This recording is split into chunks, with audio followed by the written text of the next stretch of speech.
What is up, y'all? Welcome into the CFB ranking show presented by Modelo. Full-time fans like you deserve a Modelo. Please drink responsibly. I am Paige Kuhn, joined by my No Punts Allowed podcast co-host and BR national CFB writer, Adam Kramer. Kramer, this was a tough weekend for a few undefeated teams and anyone trying to stream games on YouTube TV, but Same. a bit tougher for a guy named Hugh Freeze. Some breaking news to start the show. Hugh Freeze has been fired at Auburn. He is owed $15.8 million. There's no offset language in his contract, so he will get that money. Thoughts on yet another coaching fire? It seems like we start this show every week with this. It's been about a month, right? Where we've began. First Yes. off, Hugh Freeze's golf game about to get a little bit better. He's got a really good golf swing, so good for him. The offset language, no offset language, win for him.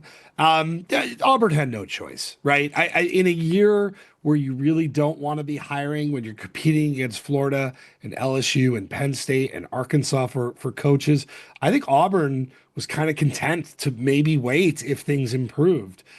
You can't after last night. You've got 3 points against an inferior team in the conference. You've got students staying after the game, chanting to fire Hugh Freeze, which, by the way, was pretty impressive. And if you want to know, like, the death blow to a coaching tenure, that is it. So this was, to me, the most frustrating part, Paige. After the Yeah. game, Hugh Freeze saying, "I wish everyone would have a little patience."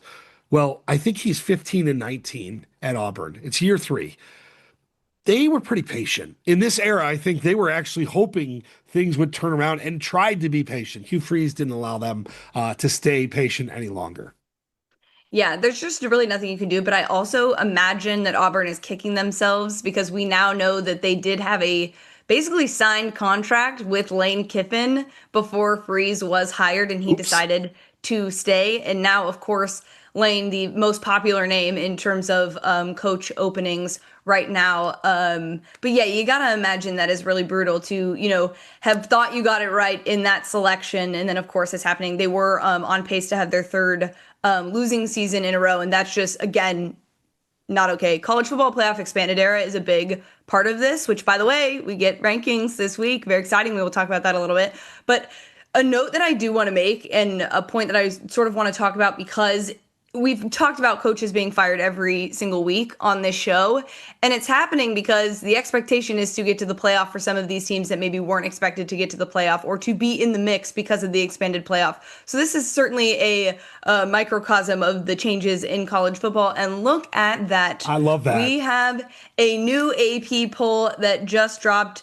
Ohio State, the number one team, still Oh Indiana, my two God. behind them, which will be a very big topic of conversation that we will continue to talk about. But a team we do need to talk about that suffered their second loss, which is not something you can do when you are in this particular conference, which is Miami losing. Kramer, playoff potential, all of those things. How do we feel about Miami? We feel about as bad as one can feel with the two-loss team Yeah. because this is not just this season.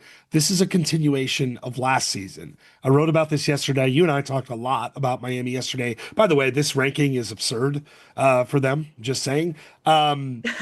They have given Mario Cristobal everything you could want in terms of resources, allowing him to hire up in staff, transfer portal, everything else. And they've lost continuously as large favorites. Of those four losses, they were obviously a favorite yesterday. They've been a double digit favorite and lost three out of those four games, I believe. So they went out and got their quarterback, right? Like all these things have come together and it just hasn't worked. So for Miami, like, is there a way into the playoff? AP poll voters seem to think so. I guess I would not have them ranked this high. The ACC is a mess. You and I will get into that later when it comes to the impact on the playoff. It's a just a massive disappointment for me for the Hurricanes. I'm sure you feel the same way. Yeah, I mean, you have all the pieces of the puzzle put together. You're paying a lot to a quarterback in the transfer portal. I mean, back-to-back seasons, you've had a quarterback that can, is supposed to get you there. Obviously, last year was definitely more one that could. It was the defense that was really the problem for them. But it does seem like we've had lots of conversations about coaches. And look, you and I both talked yesterday. We said Mario Cristobal is not getting fired, but this starts a conversation and a narrative that he doesn't want because, again, much like we were just saying with Auburn, Miami is in a situation where they need to be in the college football playoff. They need to be winning, especially in a year where the ACC, it seemed like, Who's okay, there? Clemson is not, the team Clemson's we thought bad. they were. Florida Yeah, State we is thought bad. they were going to be able to do it, but Miami is in a really tough spot now.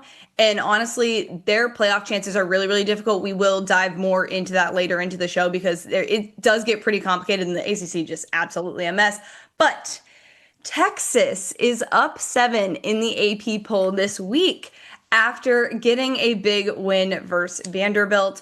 Arch looked good Yes. in this game. Dare I say it? Thoughts on Texas and if maybe we've been a little too critical of them?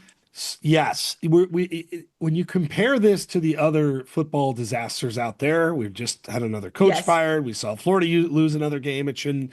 Penn State, of course, got blown out yesterday. Interim coach. Compared to the other happenings going on, we've probably been a little bit too harsh on Texas. And we can say that about us too. Guilty as charged.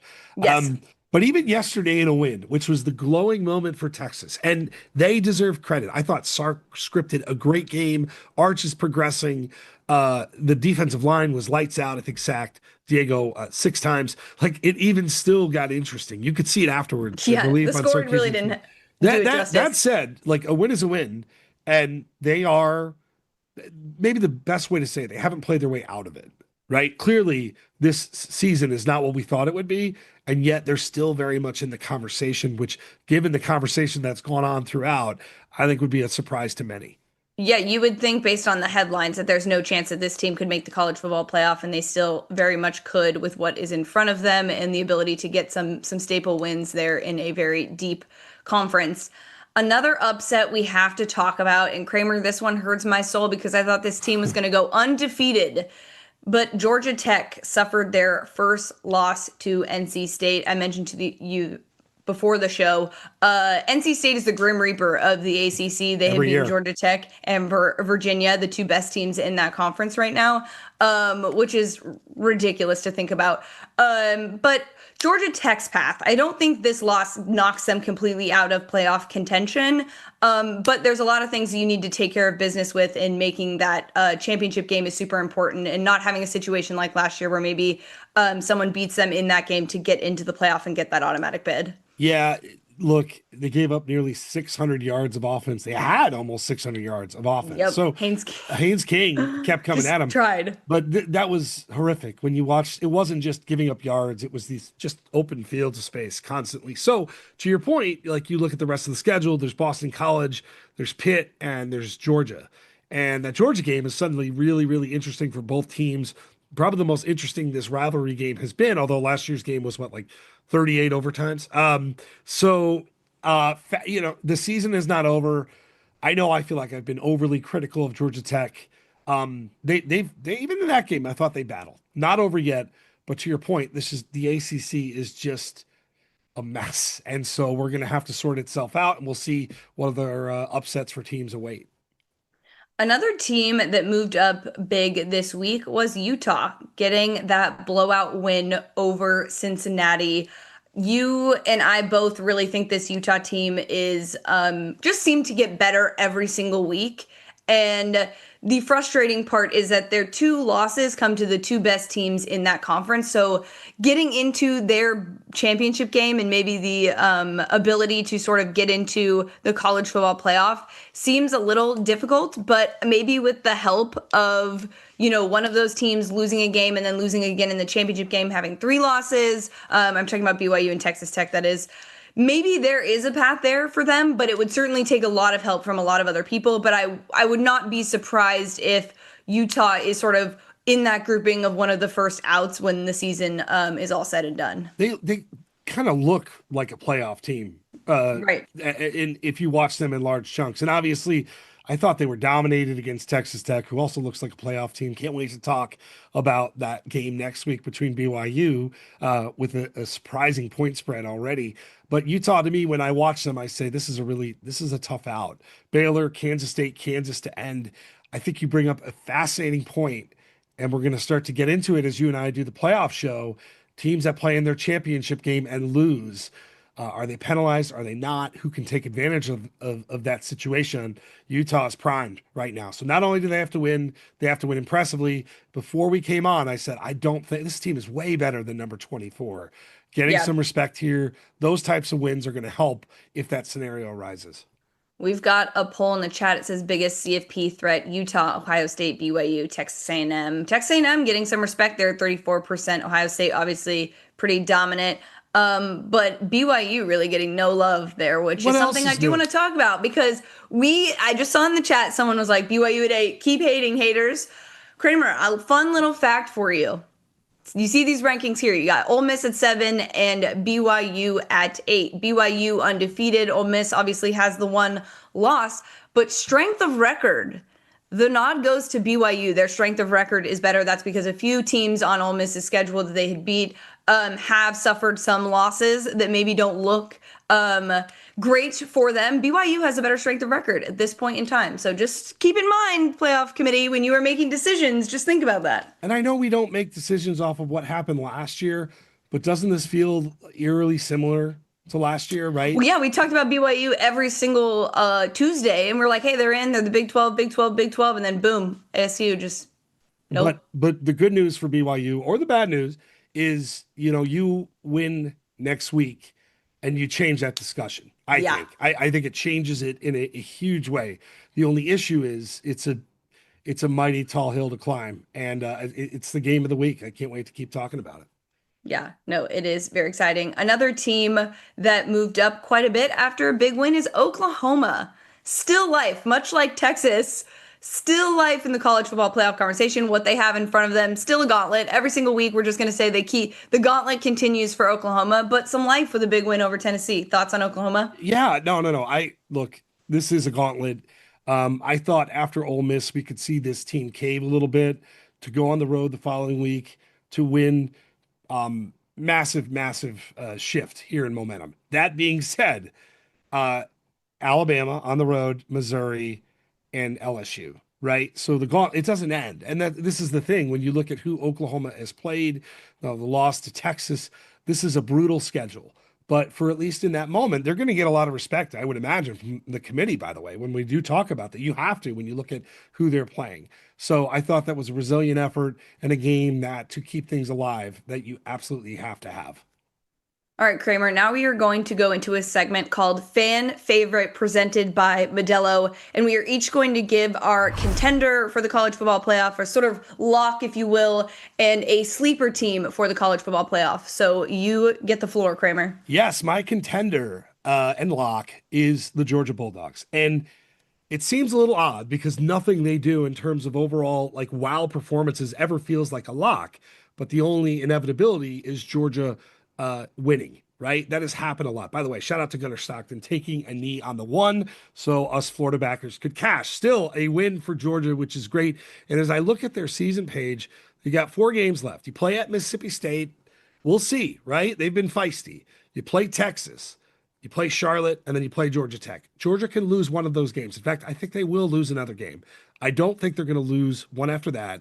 And if that's the case, I think the Bulldogs are in. Now, kind of a direct correlation to my sleeper team, this is weird to even say still, but my sleeper team is in fact Texas. Yes, little old Texas, little engine Okay. that could. So they've got 3 games left. They play Georgia on the road, not going to be easy. They play Arkansas, who really fell apart, and they play Texas A&M. Awesome rivalry game. They have to win out, right? But they Yes. can win out. They absolutely can win out. And for a team that we, pronounce dead in so many different ways, the quarterback can't throw, the coach is going to leave for the NFL. Again, guilty as charged. Paige, I think Texas is still very much in the mix here. All right, well, Kramer, we are on basically conflicting ends here because my Of course. contender is Texas A&M. I don't think that Texas gets that upset. I think Texas A&M. I saw someone in the chat right before I said this say that Texas A&M is going to go undefeated this season. Would be huge for them to make SEC championship game. All of those things. Playoff lock for me. It makes sense what they have in front of them, what they've done so far. Notre Dame, by the way, continuing to be part of this playoff conversation is going to continue to help them. And then my sleeper team is Vanderbilt. Vanderbilt fans, Don't worry. You are okay. Okay. I know it was a tough loss and I know you really wanted it, but a two-loss Vandy team can still make the college football playoff. They cannot have a letdown. They play Auburn and they play Kentucky at home, and then they play Tennessee. Tennessee looks beatable. I think this Vanderbilt team can do it. You sit out of conference championship weekend and you enjoy an at-large bid in the conference where it means more, and you get in. No longer the doormat. You're allowed in with the at-large bid. Vandy, you got it. I know it's going to happen. I'm putting it out there for you. I love me some Vanderbilt, by the way. I don't know if it happens or not, but even in that game, gosh, Diego just keeps coming. I mean, just an amazing talent, an amazing season, amazing heart yesterday to come back, right? Scored 21 Yeah, straight points. It nearly got weird with that onside kick, too. I it thought did. I thought they got it. So what a season still for the Commodores. So, Kramer, now that we've given those teams that we think could make the college football playoff, let's talk about who's played their way out of it. And I'll start with you. Yeah, I think to me it's Tennessee. I think last night really was kind of the death blow to it. Now with three losses, the loss to Georgia, the loss to Alabama, which was not close, and of course the loss to Oklahoma. You mentioned it. They still play New Mexico State. All right, fine. They play Florida and they play Vanderbilt, so they're probably going to lose another one. It's been a really weird season. Now it's conflicting views of is this a success or not from Tennessee fans who are always very vocal in our chat. So I'd love to hear their opinion. Obviously, Tennessee fans want to make the playoff. They want to take that next step, but this was kind of a rebuilding year, in my opinion, at Tennessee. So I don't know if I'm disappointed. Obviously, you're disappointed with that loss. That's a game that they should win, but I don't necessarily, I'm surprised that we're here, Paige. So Tennessee is out. I know Tennessee fans are bummed. They feel like they're always mad at something, especially us. And maybe there's another loss in the schedule, but I don't think it matters at this point. My team out is Miami. I'm sorry, Miami fans. I Oof. think what's in front of them is certainly manageable. They play Syracuse, NC State, who again, not an easy win, I guess. Never know. Virginia Tech and Pitt. Pitt pretty feisty as well. Even if they don't lose, though, I don't think they will make it into the ACC championship game just based on who they play. If they played one of those teams that's, in the top alongside them, great, you'd be able to do it. They obviously have the loss to Louisville, so the head-to-head there, they will lose and not be able to get in. So it will be hard for them to find their way into the ACC championship game. Which again, I don't think that the ACC is going to get multiple teams in. So I think No, whoever wins that game is getting in. So I think Miami, unfortunately, that might have been the dagger. that was the dagger. We never say never. But Yeah, because weird we things know happen in better. college football. But I think that because it's not just it's how you lose, it's who you lose to. Um, it's bad. It's bad. Miami fans, I'm sorry. You deserve better. I thought you were going to get better, honestly, after beating Notre Dame. You deserve better than that. You really do. Kramer, let's talk about the college football playoff a bit Oh because we yeah. said we'd talk about some of this stuff. The rankings, of course, coming out on Tuesday. This is a great marker to see how the committee views some of these teams and what their path forward looks like. I mean, really, it gives you the AP poll we use as a marker to sort of feel out how it's going to look, but really that's the poll that we are like, all right, this is what we have to go off of. I want to start with the group of five or group of six, if you will, bid that you it's complicated. It was very Yes. black and white for a long time. Last year it was pretty easy. We knew who was getting in. The American has really made this sort of chaotic. Any thoughts on who you would think will be in this first rankings and maybe who you think might end up in these final rankings and get that bid? Yeah, and we could use the AP poll to kind of give us the tea leaves here because I think the one Yes, thing you will notice is there are going to be a lot of similarities between these two polls. You'll see some separation here, of course, with strength of schedule and a little teams getting more respect, but I think Memphis is going to be that team. No, do you agree? Like to start, it feels like Memphis would be the one. Looking at other teams getting votes, there's James Madison, there's San Diego State, there's North Texas, who you and I thought might be ranked this week. Well, not only are they not ranked, but they're about five teams down the list. You've got which is South, it crazy is after a right. win over Navy. I agree, a dominant win. So you've got you. It's very it very messy there, and Memphis has got an interesting game here coming up this week. But I think they're right now the team to beat. by no means a lock. If I was going to look into the crystal ball, North Texas looks like a legitimate problem to me, Paige. Well, I think what's crazy about this is that, okay, so of course they have their quarterback, Drew Messamaker, who didn't start in high school as a quarterback and is now Crazy. playing. He set a school record a couple weeks ago. They snapped Navy's 10-game win streak. Not really getting the respect maybe they deserve just yet, and that's okay. Like you can linger around that area, but Memphis, Tulane, that is certainly going to shake things up a bit. And of course, we know that South Florida, suffered a few losses that they really aren't going to be able to recover from. I don't think so. It's just made it a little bit more murky, but it does seem like Memphis is getting the nod despite their loss being to UAB. By the way, James Madison just kind of hanging out there, right? Another team to Yeah, just like consider. by the way, just It, keep doing that and it is really interesting beat up looking on at each this other. list. By the way, Houston with so much momentum. Um, a loss there, I think, really, really hurt in terms of where they Oof. factor into all this discussion. How about Iowa? I know they're not group of five. I was not ranked, by the way. I did see someone in the Very chat, and I know close. you're not in the chat right now, so I know it wasn't you using. Maybe you Mhm.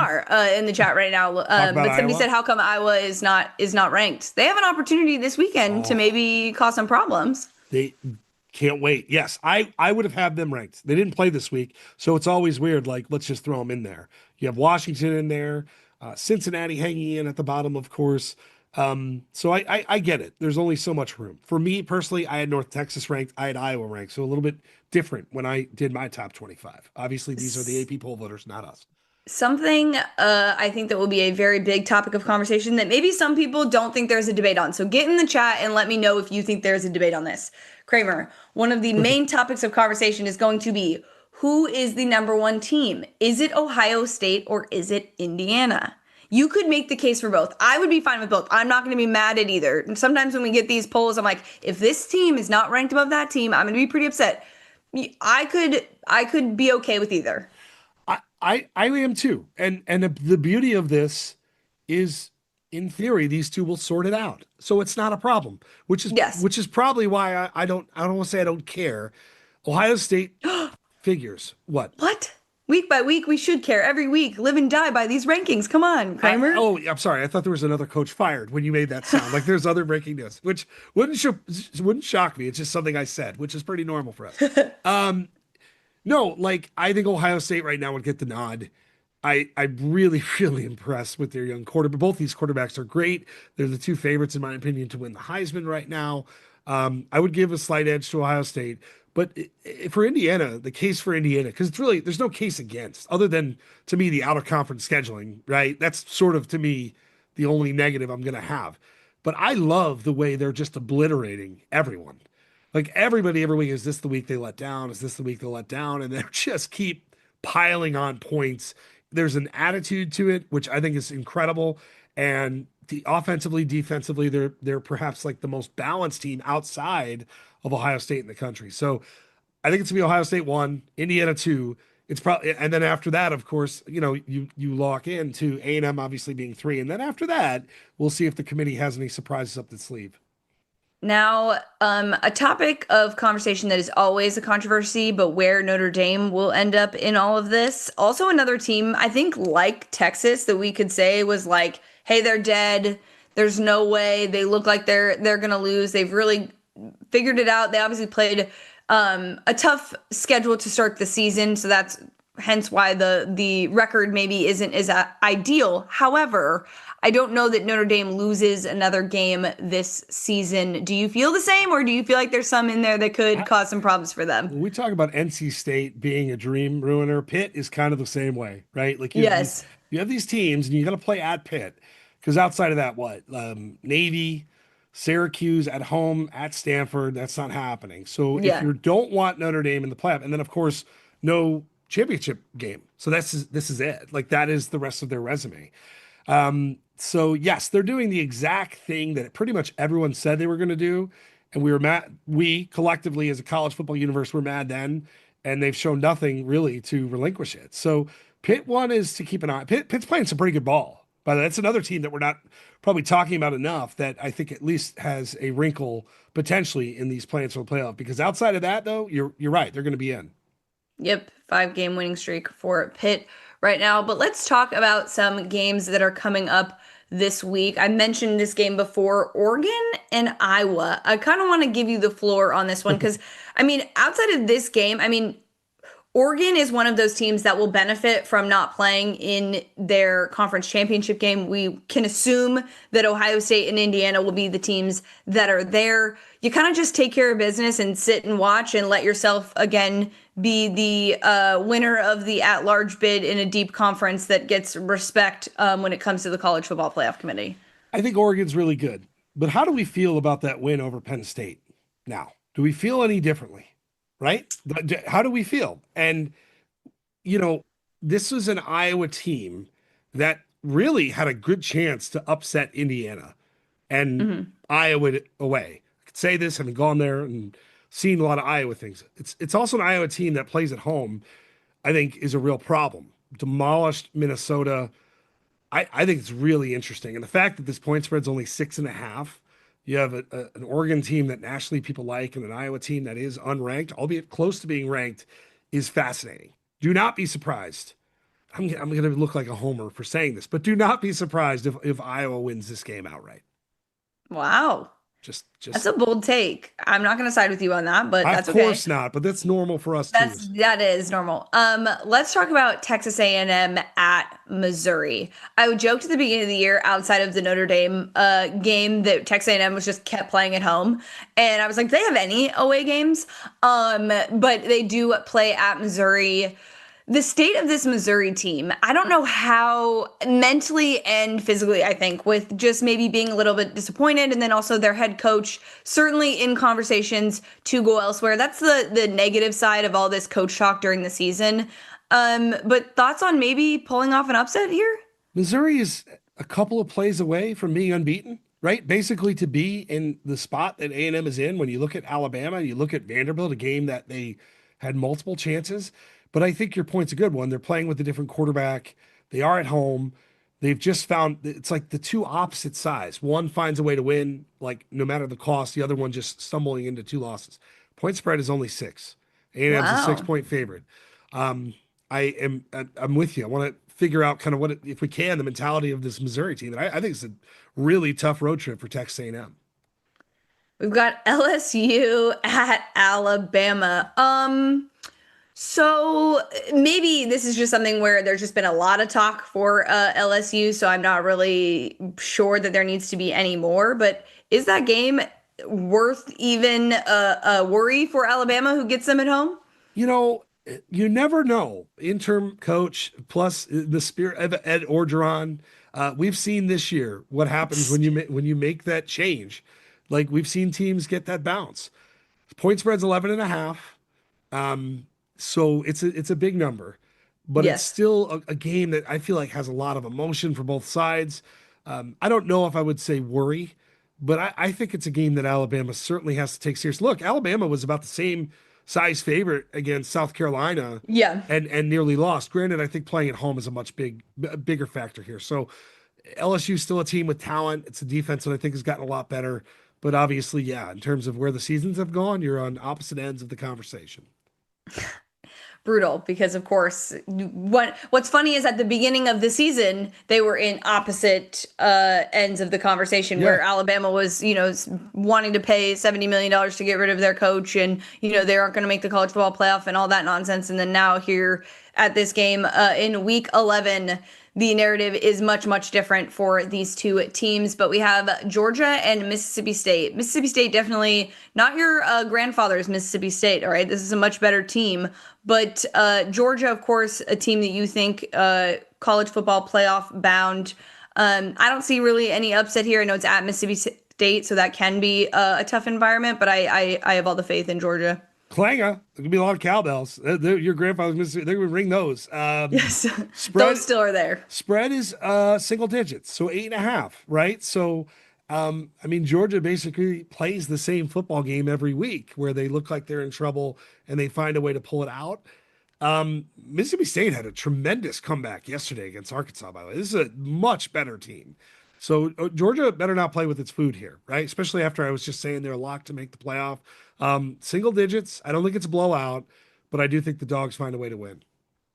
All right, and then the biggie in the Oh, Big 12, BYU at Texas Tech. You shared that the spread for that game is 10, 10 points, double digit spread. So the odds makers love Texas Tech.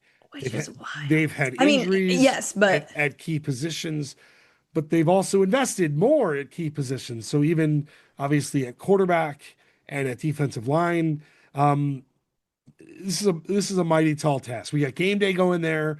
Obviously, BYU has played extraordinarily well. That point spread to me is not a great sign, right? I hate to say it that way, but I love to use these as kind of a status of where things are. The fact that it's that big, a lot of confidence in Texas Tech, and really as much as I like both teams, Paige, it's hard to argue with. yeah. This team is pretty loaded, and the home environment for them is the environment here is going to be off the charts. Okay, well, riddle me this a little bit. Let's play the what we call on our podcast the reindeer games. Um, if you're the Big 12, you kind of want Texas Tech to get this win because a second loss on their resume and potentially making the Big 12 championship game maybe again against BYU and maybe a third loss or could lead to you really only getting one team in. So if we're gonna play it safe, you kind of want Texas Tech as a Big 12 fan in general. If you're either of those teams, you're like, forget you, Paige, we want to win no matter what. But 100%. I think maybe sometimes people would look at this game and go, oh, this is like a playoff decider. Who gets in for the Big 12? I think both these teams are going to be in the college football playoff rankings this week.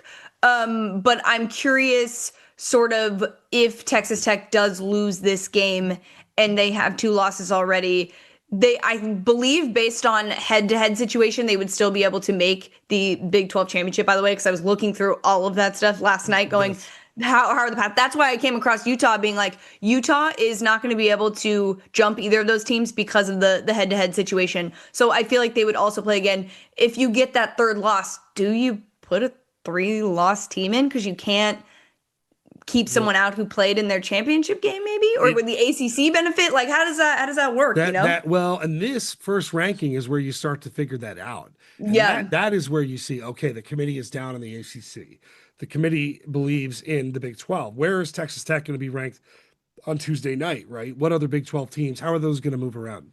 That's where it starts to matter. That's the differential. And because to your point, it's not just a Big 12 conversation, it's a Notre Dame conversation. It Yes. is an ACC conversation.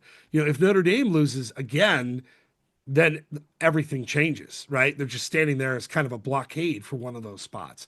We got rule changes, by the way, for Tuesday night. We got to make sure we just freshen Yeah, up first on. four teams get the Yeah, so buys, I love it because no matter what now conference. the joy of this show is we can kind of take all of these pieces of data and now we start to formulate this actual bracket. And how different is that going to be from these rankings? We're going to find out here soon. Before we go, Kramer, I do want to talk about a topic that is near and dear to your heart, and that is Heisman. Yes. Julian Sayin finally getting some respect. I think we've talked about this Ohio State team on this show very sparingly because, again, they've just continued to win and they really haven't played anybody, but he is now the favorite over Fernando Mendoza. Thoughts on the Heisman race and who is still really in it and who has stuff to play for? Someone on this show said after his first start that he was going to win a Heisman basically in the next two seasons. One of us did. Do you remember who? It was you, for It was, sure. yes. No, he's been great. And you and I have kind of beat this drum. They're just letting him do more. They're letting him do more. I saw some interesting takes yesterday that Ohio State fans never thought they'd see a more accurate passer than CJ Stroud. They may have found one. So I think from a maturity standpoint, it's huge. And let's be honest here, Paige, like he's throwing to probably top 15 picks. That Yeah. helps too. Jeremiah Smith, we saw his work yesterday. Tate, in terms of the year he's had, kind of that next Emeka Buka guy. It helps to be surrounded by talent, but I just the way he's using his legs, and if they keep winning, right? Is this Heisman basically going to be decided in the Big Ten championship game? Because it kind of feels that way right now. I Michigan like could have a that. say on that. Other teams can have a say. But right now, when you talk about those odds, it's the winner of that game, barring something unforeseen, has really good chance to win the award. One of us probably 4 or 5 weeks ago chose Ty Simpson as that option because maybe those two other teams play each other and that might lead to one of them or both of them not looking great because both have elite defenses on the other side of them, which could be pretty difficult to sort of overcome on that front. But Kramer, a very exciting weekend of college football, despite maybe not being one that we thought would be super exciting. And of course, we get college football playoff rankings this Tuesday. We will be with you guys here on BR. So please, please, please tune in. It's our favorite show that we do outside of obviously this show. We do love the AP poll, but getting to rip the committee and see how they go about this is going to be very interesting. A lot of questions still out there. Kramer, any parting thoughts before we go? No, it's been a pleasure, right? So we're going to move our show from Sundays to Tuesday nights, and we get to kind of watch the bracket be filled. When the AP poll comes out, it's just here's this canvas full. The playoff, of course, there's a little bit more suspense, so it's fun, right? We got basically a month of these before we actually fill this thing in full. Got some fascinating games coming up, so come hang out Tuesday night. I feel like the intensity, the anger, everything's a little bit more meaningful now that you've got a Yes. group of human beings that are trying to explain the unexplainable. So yeah, can't wait to get going again here on Tuesday. Well, thank you guys. As always, this has been the CFB Ranking Show presented by Modelo, and we will talk to you guys on Tuesday.